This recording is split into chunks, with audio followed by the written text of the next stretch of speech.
Este es Marcelo Tovar Venegas, 23 años. Ella, Bárbara Matos, 19 años. No son casados, pero mantienen desde hace algún tiempo una seria convivencia. Como muchas parejas jóvenes, deciden cambiar rumbo y tentar suerte fuera de la capital. Alentados por la esperanza de un vuelco en su situación económica y también como una forma de consolidar su vida sentimental, Marcelo y Bárbara optaron por trasladarse hasta la hermosa ciudad de Coquimbo.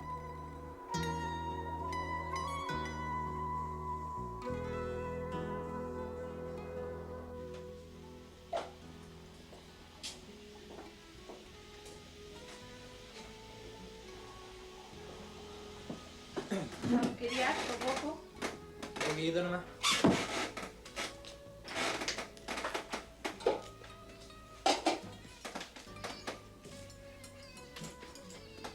¿Tienes lechuga?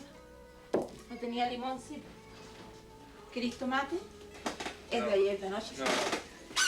Voy a Oye, botar con zanahoria. Con sucesivos ahorros, Marcelo arrendó unas piezas en el sector de Tierras Blancas e inmediatamente se contactó con unas empresas de la construcción que podrían hacer valer sus recomendaciones traídas de Santiago. Y te van a pagar bien, ¿no? Sí, ya te dije ya. ¿Echaste aceite? Sí, un poco. No tenía limones. Ah, está bien.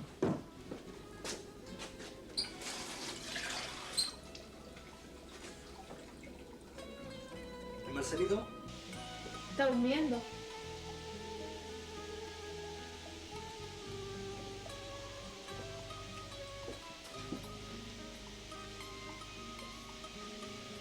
No, tú no vas a comer. ¿Y cómo no te llévate un pan, po? No, tengo que ir. Oye, yo voy a la tarde a la playa po, con el niño. ¿Podría ir a buscarme allá? Vente sola nomás, a lo mejor llego tarde.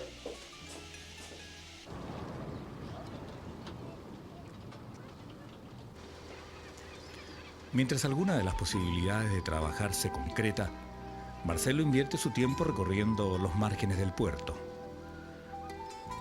Su estado melancólico es frecuente y es quizás una de las secuelas directas de su vida en casa de menores. Su madre lo dejó ahí tempranamente, donde culminó sus estudios primarios y secundarios. Y aunque no lo manifiesta aquella suerte de abandono, jamás la aceptó del todo, ya que según él, podría haber vivido perfectamente al amparo de su familia.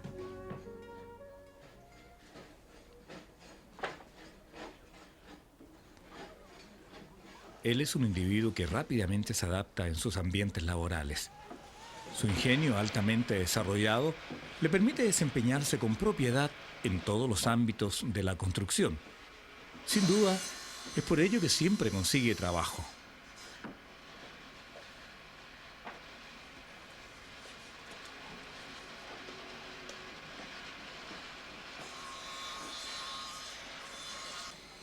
Ninguno de sus eventuales compañeros logra visualizar en su conducta ni personalidad rasgos contradictorios.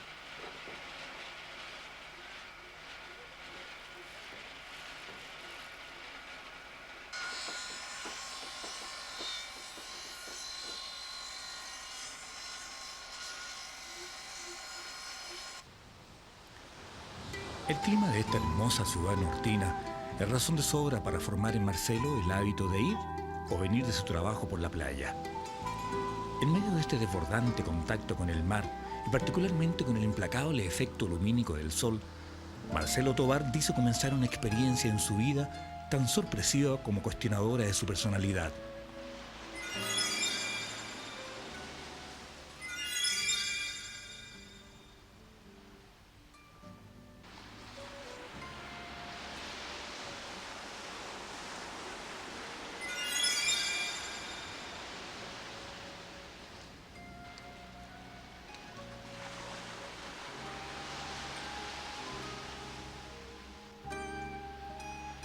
Si bien el impacto de percibir torrentes de luz que él no logra explicar lo distrae, muy pronto vuelve a su normalidad dejando en el pasado y sin mayor preocupación aquella insólita experiencia de shock.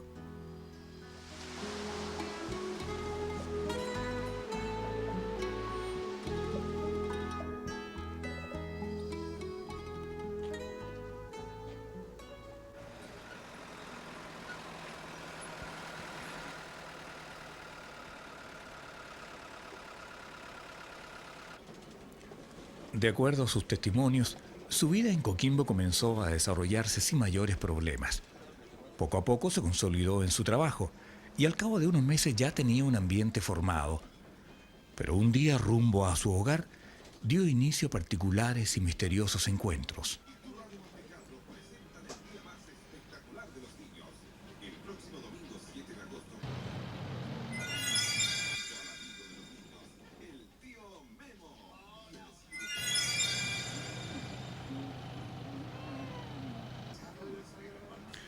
Una luz intensa, cautivadora y endemoniada que ve los ojos de una mujer lo descontrola y le asusta su necesidad de tener respuesta.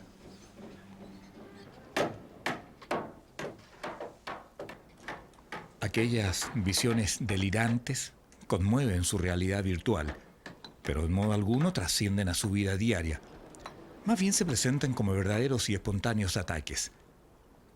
Como obrero de la construcción, su desempeño continúa siendo eficaz y la relación con sus compañeros se mantiene.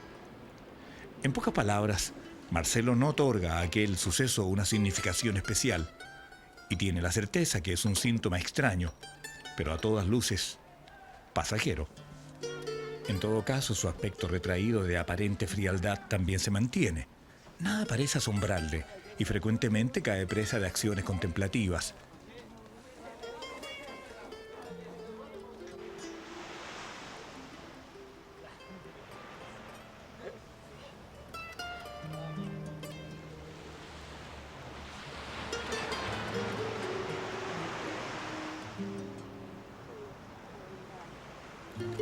Su relación de pareja es estable, sin altibajos. Escasamente salen juntos y cuando lo hacen son cortas visitas a la playa. Bárbara tiene un hijo de su anterior matrimonio. Marcelo lo acepta con singular apatía, pero muchas veces queda en casa durmiendo o al cuidado de los vecinos.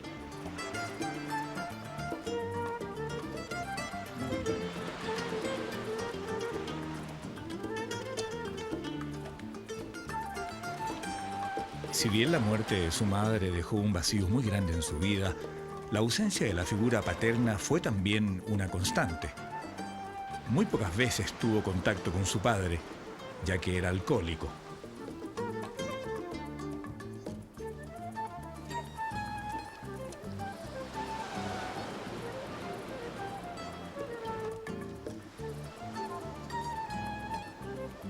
Su orfandad afectiva comienza a proyectarse en su relación sentimental. Las conductas contradictorias en ese campo lo van convirtiendo en un individuo de profundas características machistas.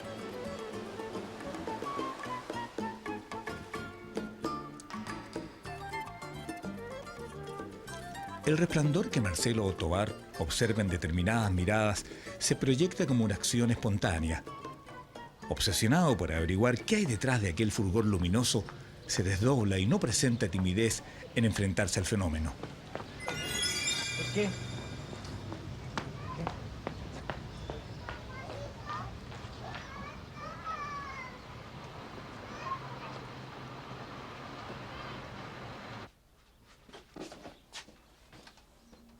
¿Dónde está la herramienta?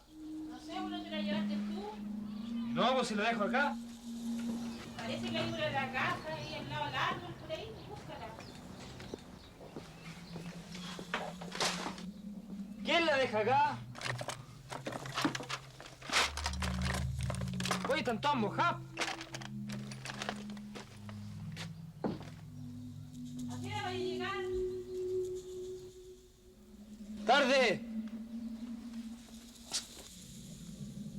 El hábito de cargar cuchillos permanentemente dice haberlo adquirido en su largo paso por la casa de menores. En dicho lugar, argumenta, es un arma fundamental para defenderse.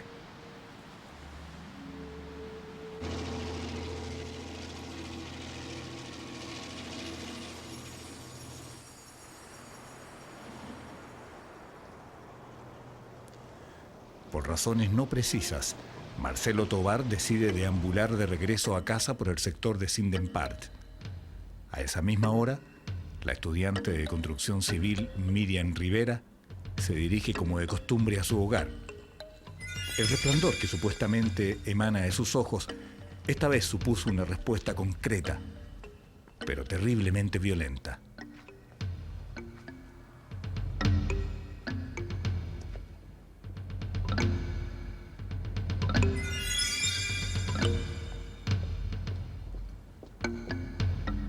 Marcelo Tovar no tuvo rasgos de cordura y se abalanzó sobre la indefensa estudiante, enterrándole locamente su cuchillo.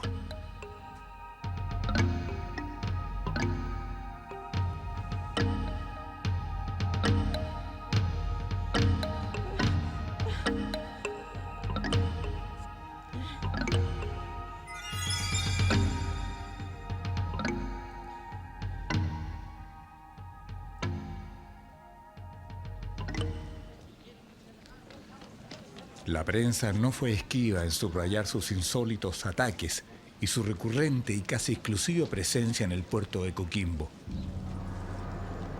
A esa altura, también se comenzaba a hacer notar que solo agredía a mujeres.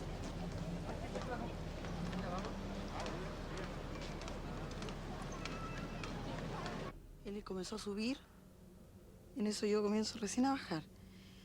Cuando él está al otro lado, yo vengo acá abajo, aquí donde estoy ahora, él se devuelve corriendo y me encuentra acá, él allá, yo acá. Me comienza a mirar fijamente a los ojos, yo también lo miraba harto, y en eso él saca un cuchillo de su bolsillo. Me comenzó a insultar y no me decía nada en particular, solamente me insultaba. En eso me dio un golpe en el brazo, me botó al suelo. Ahí empezamos a forcejear. Yo gritaba, él me decía que me callara. En eso, bueno, pasó un tiempo en que forcejeamos y todo eso. Él se paró y me dio un corte aquí en la cabeza, en este sector, y otro en la espalda. Y de ahí él se paró y salió corriendo hacia ese sector. En ese momento no había nadie. Yo me paré y salí corriendo hacia mi casa. De ahí yo no supe nada más. No me importaba que me robaran ni nada, ni se me ocurrió que me podía robar. Yo pensé que me iba a violar, entonces a mí no me importaba si él me hería, yo lo único que quería era defenderme. Pero no me robó ni me violó nada.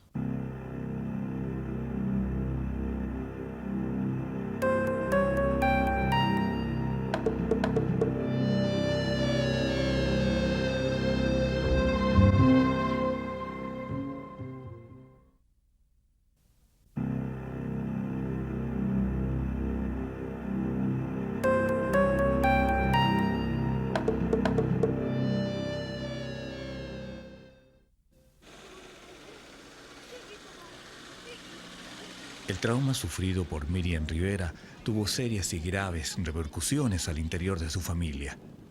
Su padre no soportó el acto vejatorio e instó a su hija para que juntos trataran de encontrarlo en las cercanías de su hogar. Las señas físicas entregadas por ella le permitían tener mediana claridad respecto a los posibles sospechosos. Durante varios días se entregó a estas faenas, pero con resultados bastante negativos. Fue tan dura para este hombre la experiencia vivida por su hija que dejó de lado su trabajo para buscar a ese misterioso asaltante que la prensa comenzó a denominar como el psicópata de Coquimbo.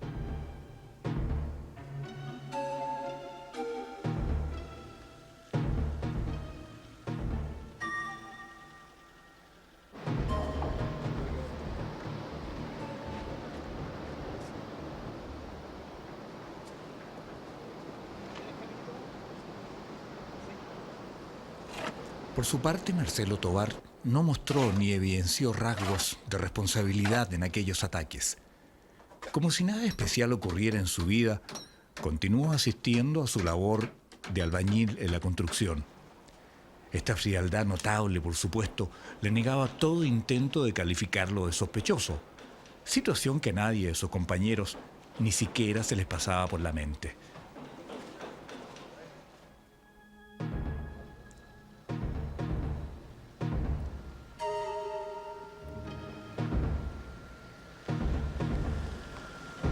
El padre de Miriam no cesó en su búsqueda. Luego de haber observado en cada persona que rondaba por su casa a un posible psicópata, le siguió la pista a uno que sí tenía los rasgos descritos por su hija.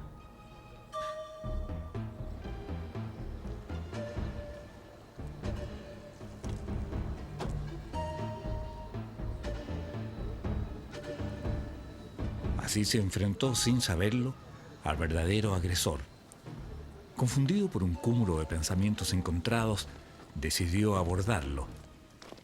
Pero ante la incertidumbre de su cometido, pudo más la frialdad de la respuesta de Marcelo para dejarlo ir. ¿Tú qué andas haciendo por otro lado? ¿Ah? yo ¿Cómo te vivo llamas? ahí. ¿Ah? ¿Qué pasa? ¿Cómo que lo que pasa? Cuidado contando mi casa tú. ¿Qué? ¿Dónde vives? Ahí, si vengo a la No, pega, mucho cuidado, mucho cuidado. Mucho cuidado.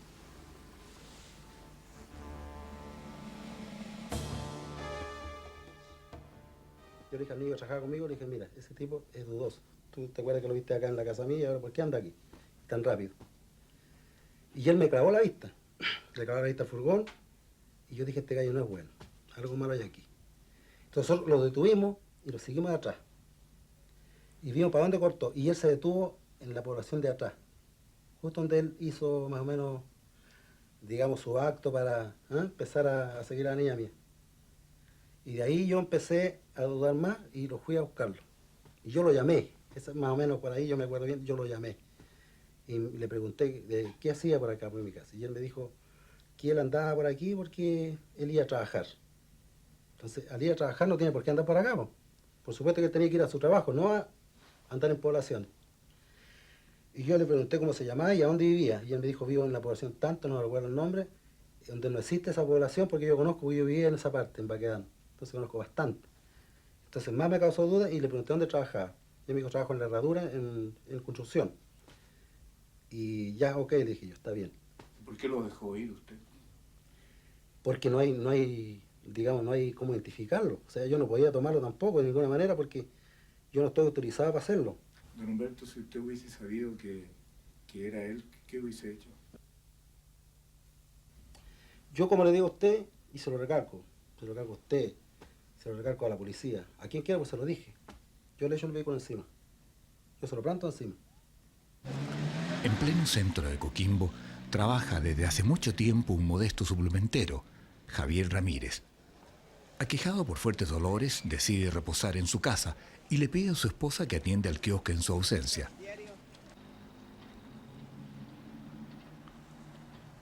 Así fue como al día siguiente, la señora Hilda Navarro se levanta muy temprano para realizar la compra de los periódicos y revistas. Por esta razón, cargaba una no despreciable suma de dinero, pero fatalmente se encontró en el mismo trayecto de Marcelo Tovar, quien observó en ella esa diabólica luminosidad.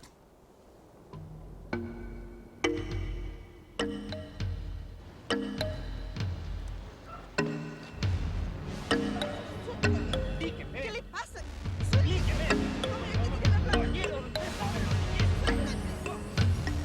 Esta vez el ataque fue más violento y demencial. La humilde señora cayó junto a su agresor, quien no tuvo piedad para sacar su cuchillo y agredirla sin conmoción. Su muerte fue instantánea y curiosamente el agresor abandonó el lugar dejando intacta la billetera con el dinero. Esa mañana el puerto de Coquimbo ensombreció sus aguas. El psicópata cobraba su primera víctima mortal.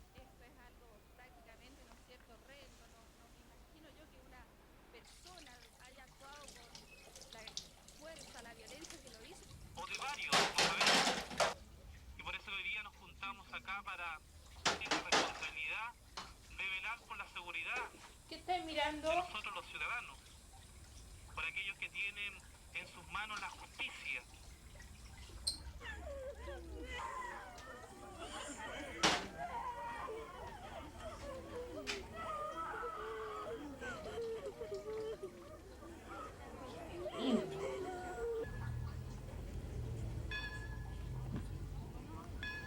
Ante las crudas consecuencias originadas con la presencia de un psicópata en la zona, la policía, y particularmente Carabineros, designó a un grupo especial del OS7 para afrontar en forma exclusiva este caso. Todos los documentos, acciones y relatos de testigos sobre el mismo se confrontaron para unir criterios sobre el futuro modo de operar ante el desconocido homicida.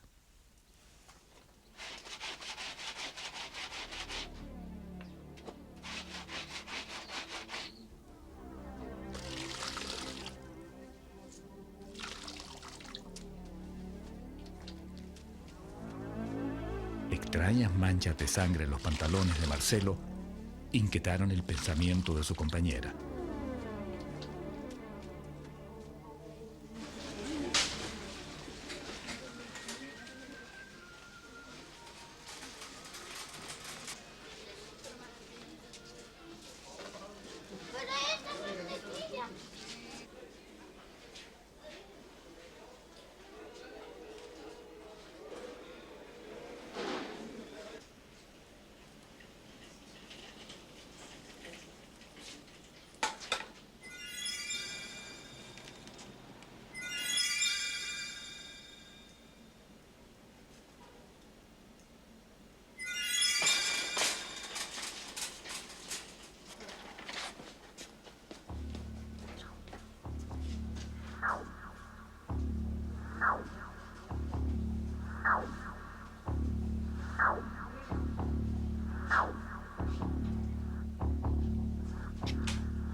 ¡Bárbara! ¡La tetera está lista! Ya voy. Está, y aquí no la pagaste. ¿Qué vaya a querer, té o café? Café.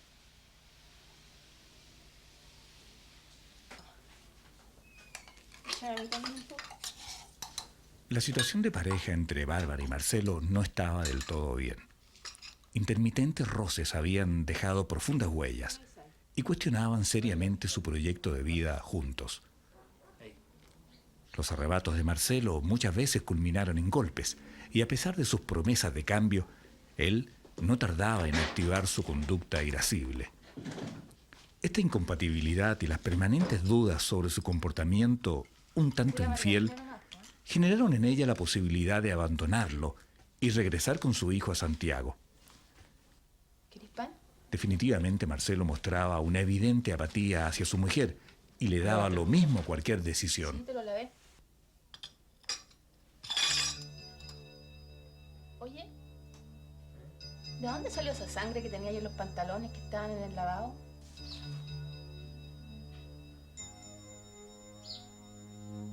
No. Lo que pasa es que el otro día hicimos unos tijerales en la construcción y me da el chancho.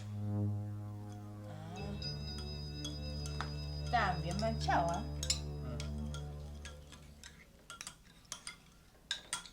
Voy al partido.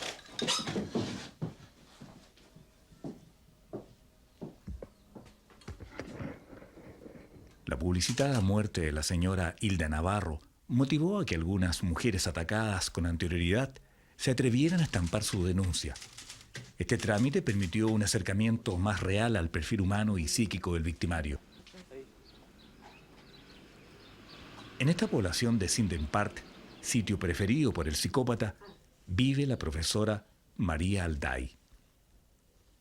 Ella conformó con sus vecinas un grupo de análisis en relación a la presencia del psicópata en ese sector. Juntas crearon estrategias en el supuesto caso que ellas fueran sus eventuales víctimas. Estábamos todos ya desesperados, era un ambiente terrible, una preocupación por las niñas sobre todo, un ambiente tenso. No se había logrado detener a este hombre que había atacado ya a varias mujeres, y esto se agravó más con la muerte de la suplementera. Entonces andábamos todos con un temor entre las 6:30 y las 8:30 de la noche, que era la hora en que este hombre generalmente había atacado, y la hora de la mañana. Pero no nos preocupaba tanto la hora de la mañana, sino que era la tarde, entre las 6:30 y las 8:30, que ya se había comprobado que todos los ataques habían sido más o menos en esa hora. Había atacado hasta esa fecha había atacado solamente a gente joven. Yo fui la primera persona mayor que él atacó. Efectivamente, esa noche, ella regresaba de clases y como de costumbre se dirigió a su hogar por un oscuro sitio de Riazo que a los habitantes de aquellas poblaciones les permitía acortar distancia.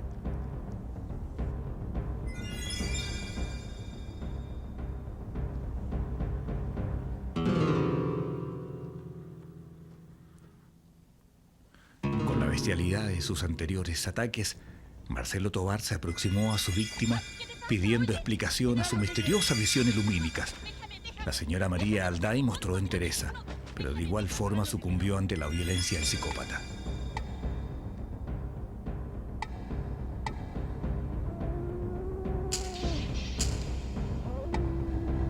Fuera de tomarme inmediatamente el brazo y verle el cuchillo, yo le pregunto qué le pasa.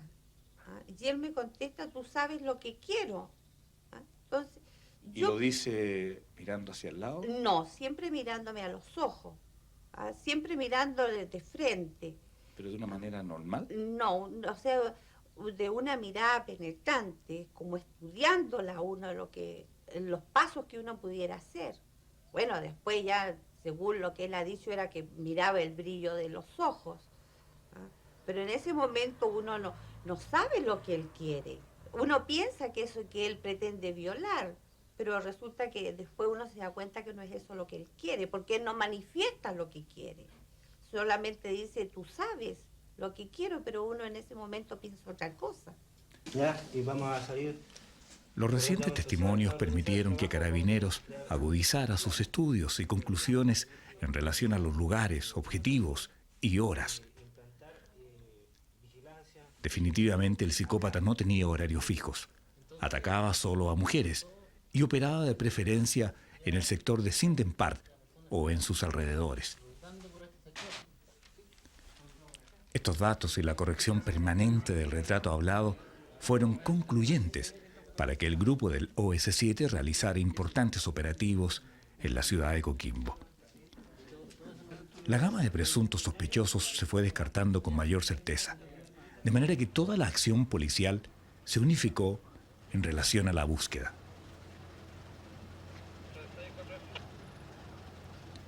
En forma sorpresiva, efectivos de Carabineros comenzaron a realizar acuciosos empadronamientos en toda la ciudad.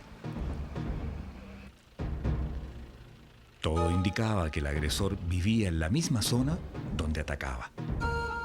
Además, existía consenso policial al suponer que era un afuerino y que por los horarios en que abordaba a sus víctimas tenían mediana certeza que lo hacía solo antes de entrar a su trabajo o cuando salía del mismo.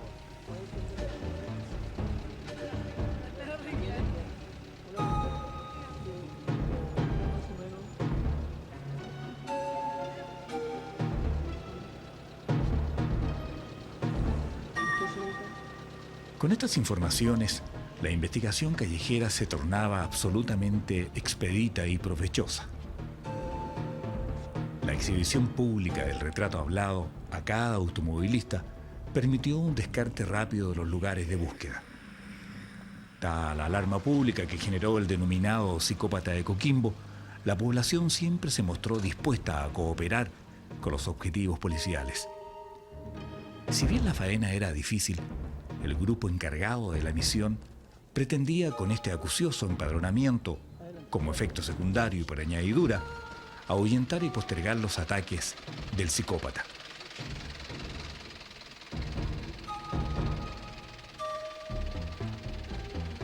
Las más grandes incógnitas de aquel personaje, no obstante, persistían.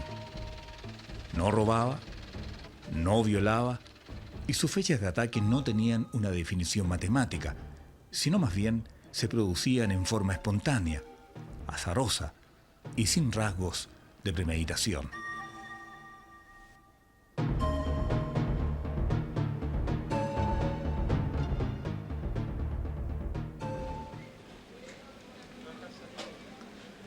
Entretanto, impávido y temeroso, Marcelo Tovar luchaba por investigar las particulares razones que, según él, originaban su extraño proceder.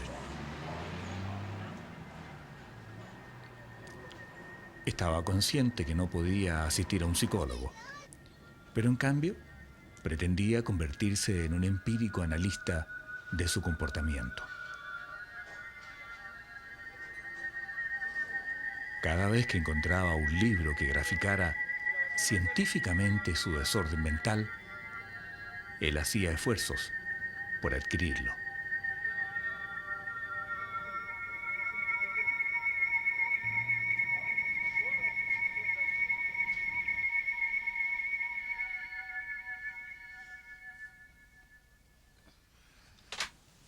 Poseía plena conciencia que no podía comentar a nadie sus cruentas experiencias. De manera que los libros de psicología llenaban ese vacío y le permitían, según él, averiguar cuál era la explicación más lógica a su patología criminal.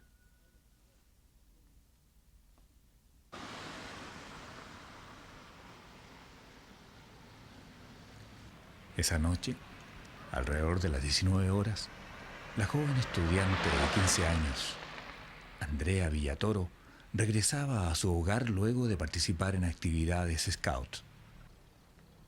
Como era habitual, acudía a tomar su locomoción en el mismo paradero, frente al hospital de Coquimbo.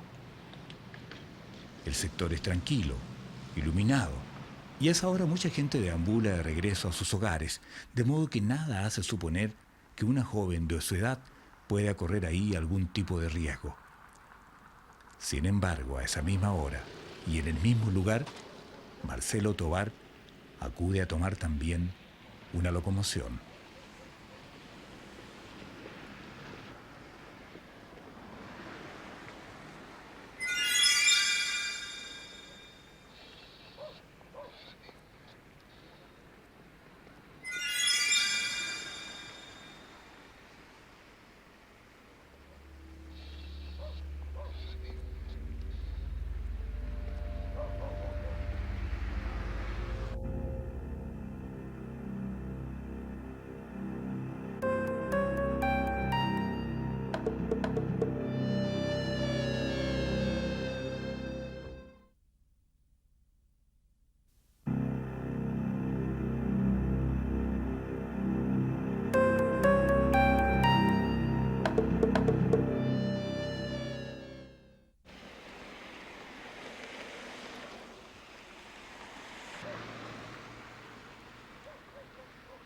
Sin justificación alguna, este hombre abordó a la joven Andrea e inmediatamente la amenazó con su cuchillo.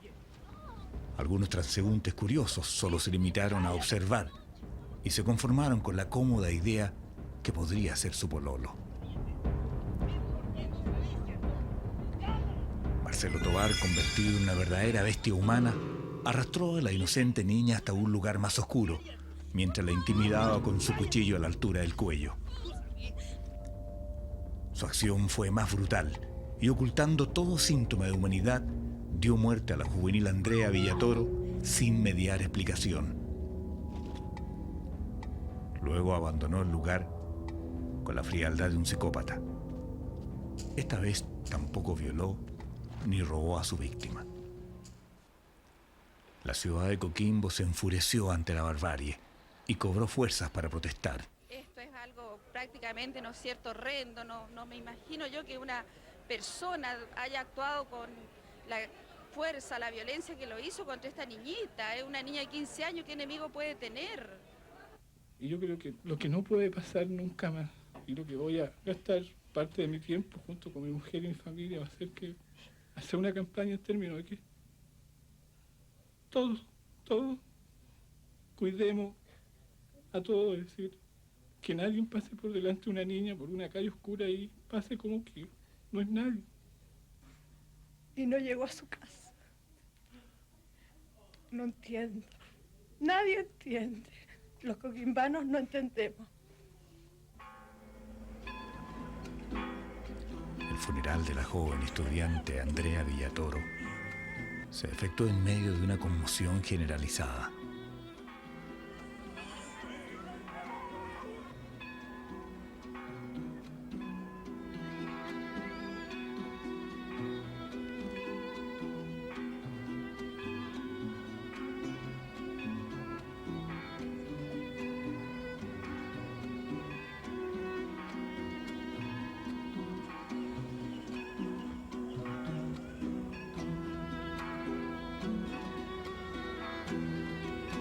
La gratuidad de su crimen afectó hondamente a la población, que por primera vez se unió para reclamar justicia.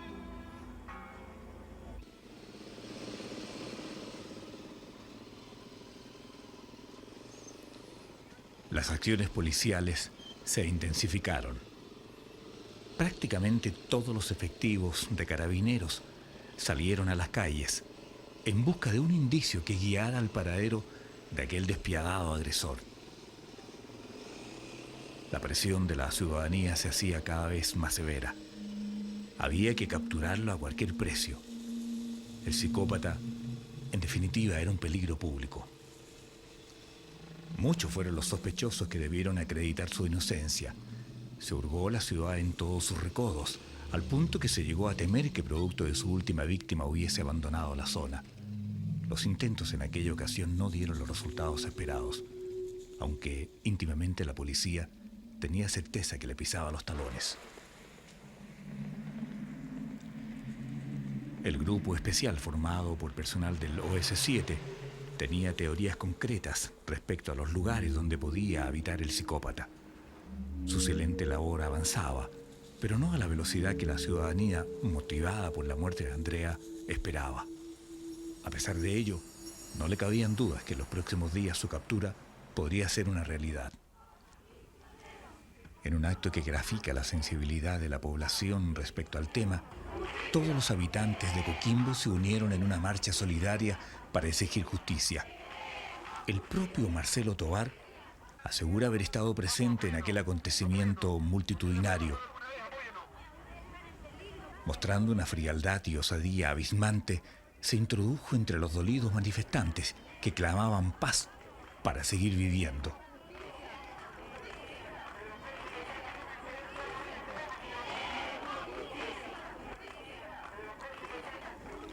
A ese acto masivo se unió una marcha de todos los estudiantes de Coquimbo que con un nudo en la garganta salieron en apoyo de su querida compañera.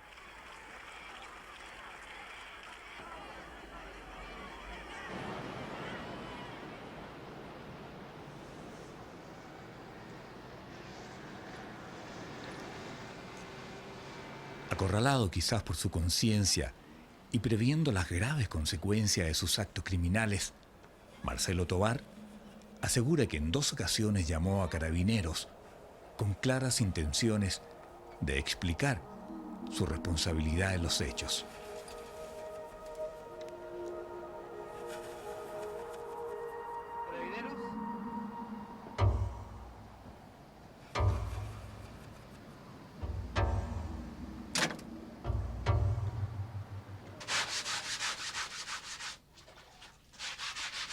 Entretanto, la situación en su hogar es cada vez más insostenible. Bárbara, su mujer, ya no soporta los castigos de Marcelo y tiene serias dudas respecto a su extraña conducta fuera del hogar.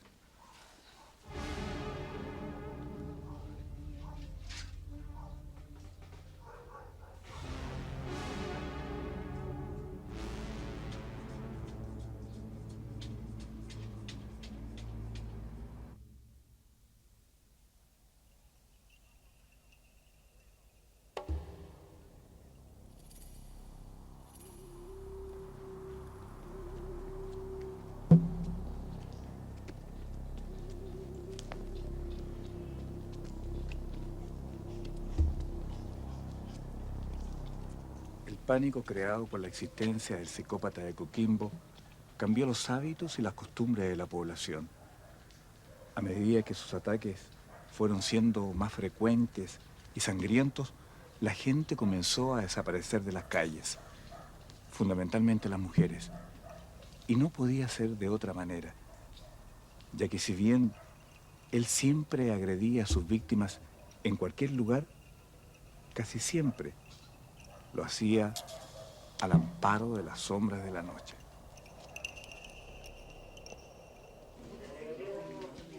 Como era de esperar, Carabineros había llegado al punto más alto de su larga investigación.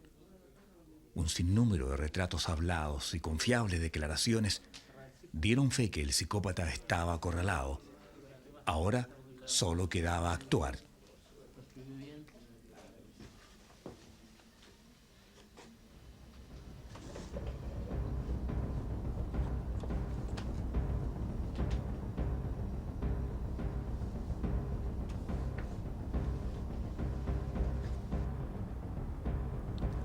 Esta es Patricia Cofré Pacheco. Alrededor de las 19 horas regresa a su hogar luego de visitar a una amiga. En la intersección de las calles Ignacio Carrera Pinto con Tegualda, recuerda haber sentido la presencia de un hombre que la sigue.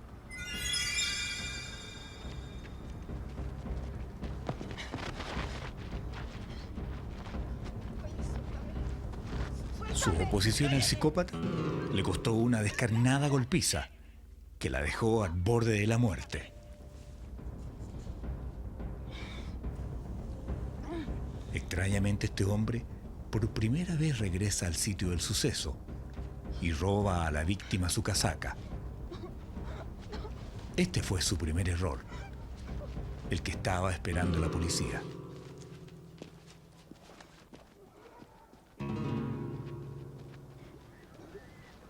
Lo que sí me acuerdo, que había unas personas que les pedía ayuda, pero nada más. No me acuerdo mucho. ¿Pero tú identificaste a tu asaltante en un Sí. video? Sí, lo identifiqué. Me mostraron las fotos. Y ahí le dije yo que era el hombre. La casaca robada a Patricia, Marcelo trató de venderla.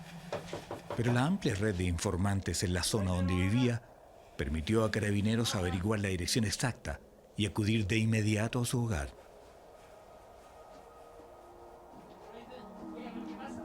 Ahí estaba el psicópata, que mostró ignorancia en los hechos. Pero muy pronto él mismo se adelantó a sacar la casaca de cuero que ocultaba bajo su colchón.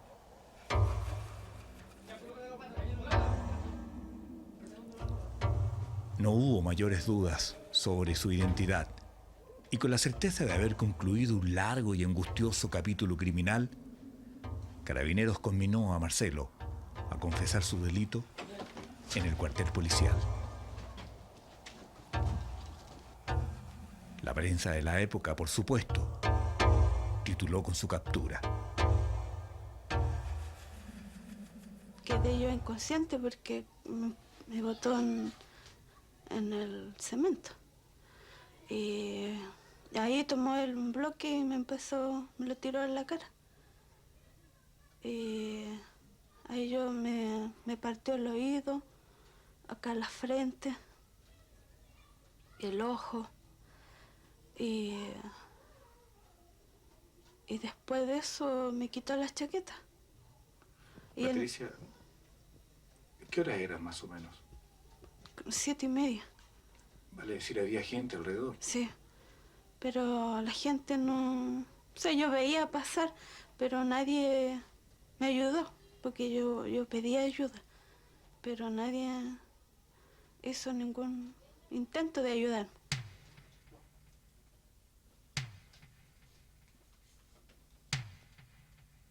Yo empecé a sospechar desde de la señora Hilda Navarro, suplementera. De ahí empecé a sospechar, pero yo se lo dije a él y él me golpeaba. Y después cuando yo intentaba salir, qué sé yo, él me encerraba con llave. Que yo también fui una víctima de él y mi hijo también. Él me amenazaba a mí para que yo no hablara. Y si yo hubiese podido hablar, lo hubiese hecho antes, porque yo también tengo cargo de conciencia por no haber hablado, porque no hubiese ocurrido todo lo que ocurrió. No encuentro el móvil por el cual él cometió sus delitos y llegó a ser un homicidio. Es un desafío para mi ciencia, para el arte que desarrollamos. Esto de que él comete 2 homicidios y sin embargo ataca a muchas personas, por lo que es su decir y por lo que algunas personas dicen, sí, este fue el tipo que me atacó a mí. Entonces, creo que habría que ver qué sucedió en estos 2 hechos puntuales que terminan convirtiéndose en homicidio. Le puedo asegurar que muchos de los otros 20 delitos que no llegaron a un homicidio, 3 de ellos pudieron perfectamente haber culminado de esa manera. Y los rasgos que yo logro vislumbrar en cada uno de ellos son absolutamente distintos, teniendo un hecho recurrente, permanente, que es la ausencia de robo y la ausencia de violación, que para mí, a todas luces, eso es inexplicable. El que no haya ni robo, ni violación, ni ningún tipo de ultraje a la persona de la víctima, más allá del ultraje que es la violencia, que es suficientemente ultrajante. El que nos golpeen es ultrajante. creo que tenemos un misterio, por decirlo de alguna manera, una tarea para el ejercicio de los psicólogos y de los psiquiatras. Saber por qué esta persona, por qué este Marcelo hizo lo que hizo, de llegar a atacar personas buscando una explicación a algo que él dice que necesita, al punto que en algunos casos eso lo lleva a cometer homicidio. Tal vez podemos estar a lo mejor en un proceso de alteración mental que se está desarrollando. Y como él bien dice en el momento, quiero ayuda. Un rasgo de un enfermo mental severo, con un diagnóstico ya hecho, diría, en un estado cerrado de su enfermedad mental, no dice quiero ayuda. Una de las cosas que uno aprende en la clínica es que hay lo que llamamos una pseudoconciencia de enfermedad. Aquí hay conciencia de enfermedad. Él dice, estoy mal, quiero ayuda. Y entiendo que lo dice con vehemencia, o sea, de verdad, no me dejen salir, necesito ayuda. Por lo tanto, hablando en palabras muy simples, usted se la juega. ¿Él no es un psicópata? No es un psicópata, creo que no es un psicópata. Al final y al cabo soy psicólogo y soy humano, puedo estar equivocado. No lo entrevisté aún, es con los elementos que he tenido a la vista, como dicen los magistrados, en que yo me atrevo a decir que no estamos frente a una psicopatía. El 3 de mayo de 1993, inmediatamente después de la muerte de Andrea Villatoro, la justicia designó a José Pavicic como ministro en visita. Este oficioso presidente de la Corte de Apelaciones de La Serena, después de más de 20 entrevistas con Marcelo Tovar, estudia ahora su condena. Él comienza diciendo, yo me acercaba a ella para preguntarle por qué le brillaban los ojos. Cuando a ellas me rechazaban, yo me irritaba. Entonces, de esta irritación nacía el acto de atacarlas. Pero yo no iba con ese proyecto. Es que habría que analizar si esto que él dice es una forma, es una invención que él creó, ¿eh? Una historia que él crea para justificar todo lo que hizo, o si en realidad él ve estas alucinaciones. Debemos concluir que él amerita ser revisado por esta posible enfermedad. Bueno, pero esta patología no tiene la fuerza suficiente para convertir a esta persona en un ininculpado, o sea, no lo absuelve de su culpa, no es una patología mental que sirva para absolverlo, porque en lo demás es una persona que podríamos catalogar de normal. Si nadie le ha averiguado su cerebro, ¿no piensa usted que cuando esté en libertad, ¿qué nos dice que no puede cometer el mismo error? Y le planteo como ser humano esto. Sí. Bueno, ha sido estudiado por los psiquiatras, ¿eh? Por diferentes personas. Y el último informe está suscrito por 3 médicos psiquiatras del Instituto Médico Legal. Y ellos llegan a la conclusión que dije antes, ¿no? Pero en todo caso, yo no sé, estoy siempre pensando a ver a qué conclusión llego con todos estos informes. En el Centro Penal de La Serena se encuentra recluido hoy Marcelo Tovar. En estas celdas oscuras y húmedas, asignadas a reos peligrosos, este hombre espera el veredicto de la justicia. La comunidad no ha logrado olvidar su sangrienta incursión y ya le asigna un cupo en los anales de la historia criminal chilena. Aquí está, de espaldas, junto a su compañero de pieza. Y ahora usted lo verá de frente, tratando de validar sus misteriosos argumentos. ¿Me podrías decir cuál era la razón por la cual tú llegabas a dar muerte o a atacar a las mujeres?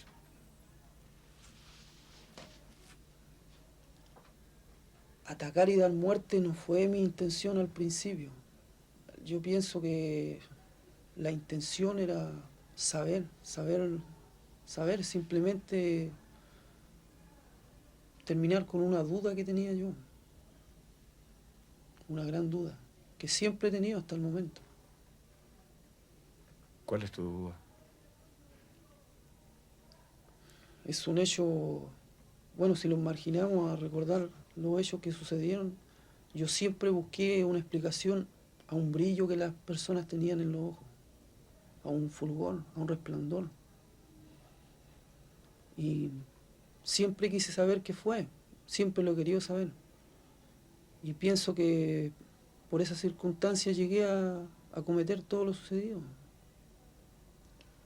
Pero me estás diciendo que por solo averiguar un resplandor que pueden tener ciertas personas o mujeres en la vista, tú llegabas a atacarlas e incluso a darle muerte. Sí. ¿Solo por eso? Es que a veces se generaliza mucho el asunto de que solo por eso. No fue simplemente eso, sino que al principio fueron solamente preguntas y fueron subiendo de tono hasta llegar al homicidio, porque nunca hubo respuesta. Pero al principio yo no creía que fuera yo capaz de hacer algo así. Ni siquiera pensaba que podía ser yo. Lo veía desde un punto de vista como otro espectador más solamente. Y siempre ha sido así, o sea, yo siempre recuerdo los hechos como un espectador, no como un actor principal. Perdón, ¿me estás diciendo que veías la televisión y tú dudabas que fueras tú? Por supuesto.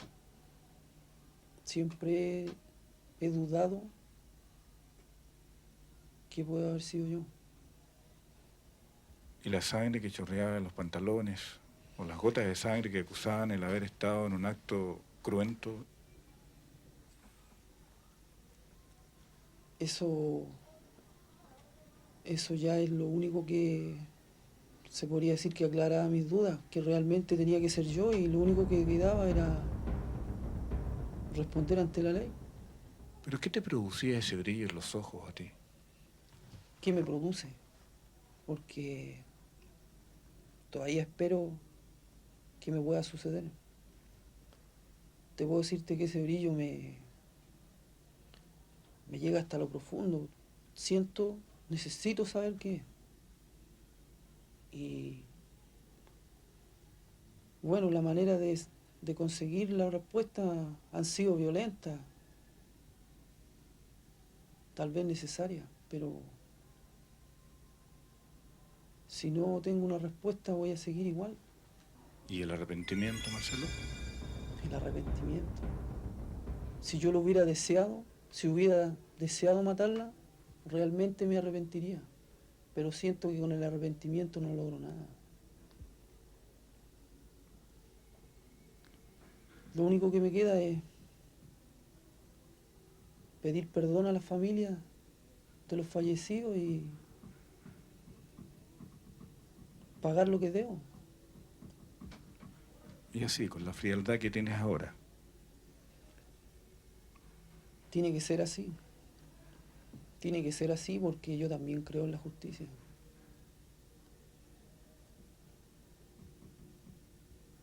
Entiendo que no te corresponde estar arrepentido, entonces. Sí, debería estar arrepentido. Pero no lo siento de corazón. ¿No te da miedo ser así? No. No. Siento que uno debe siempre expresar lo que siente, aunque le duela a uno. ¿Qué quisieras realmente, Marcelo? ¿Qué es lo que tú quisieras? ¿Tienes miedo a salir en libertad y que te maten? ¿Tienes miedo a salir en libertad y volver a cometer lo mismo? ¿Por qué no me cuentas eso? No tengo miedo de salir y que me maten. Lo que tengo miedo, sí, es salir y hacerle daño a alguien que yo quiera. Pienso que si no hay una solución, yo no debería estar en la calle, aunque pasen 20 años. Pero si hay alguna solución, que me ayuden. ¿Qué hubiese pasado si ese brillo, esa luz, ese resplandor, lo tuviera tu compañera o tu madre? ¿Qué hubiese pasado? Siguiendo la lógica, yo pienso que hubiera sucedido lo mismo. ¿Qué? Hubiera querido saber realmente qué era. Hubiera preguntado. ¿Hasta la muerte? Si hubiese sido necesario, yo creo que sí. El día que me detuvieron, reaccioné de todo lo que estaba sucediendo y fue como una liberación para mí, porque son homicidios que se llevan durante más de un año en la conciencia y ni siquiera me afectaban, entonces o era como una olla a presión que estaba a punto de estallar o algo raro estaba pasando. Tenía que haber alguna solución algún día y escapar no era la solución. Marcelo Tovar Venegas, 25 años de edad, fue condenado a 51 años por 2 homicidios y ataques en Coquimbo. Un antiguo proceso por robo con intimidación en Santiago lo condenó a 5 años más. En consecuencia, Marcelo Tovar deberá cumplir 56 años de prisión.